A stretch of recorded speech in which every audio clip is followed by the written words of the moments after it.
AB পার্টির সাধারণ সম্পাদক ব্যারিস্টার আসাদুজ্জামান ফুয়াদ গ্রেফতার হয়েছেন মধ্যরাত থেকে এমন একটি খবর সামাজিক যোগাযোগ মাধ্যমে ছড়িয়ে পড়ে। তবে এটি ভুয়া ও প্রোপাগান্ডা বলে জানিয়েছেন দলটির চেয়ারম্যান মুজিবুর রহমান মঞ্জু।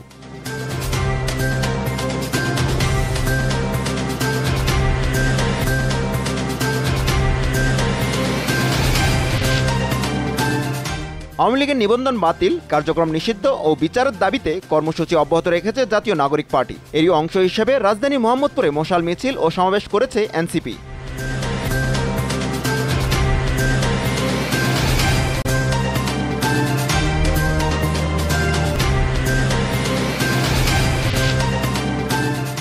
চলতি মাসের প্রথম 22 দিনে দেশে এসেছে 243 কোটি 75 লাখ মার্কিন ডলার রেমিটেন্স দেশীয় মুদ্রায়, যার পরিমাণ 29,737 কোটি 50 লাখ টাকা।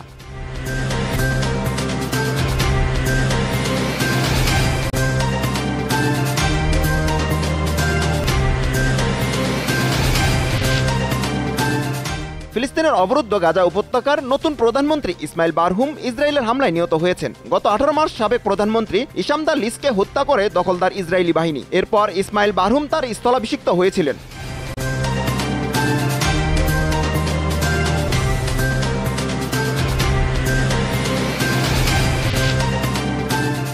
ফিলিস্তিনের অবরুদ্ধ গাজা ভূখণ্ডে ইসরায়েলি বর্বর হামলায় নারীসহ আরও 12 ফিলিস্তিনি নিহত হয়েছেন। এ তথ্য নিশ্চিত করেছে সংবাদ মাধ্যম আল জাজিরা।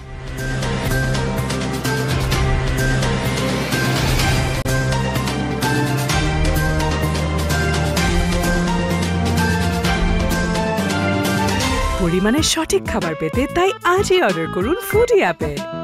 ফুডি।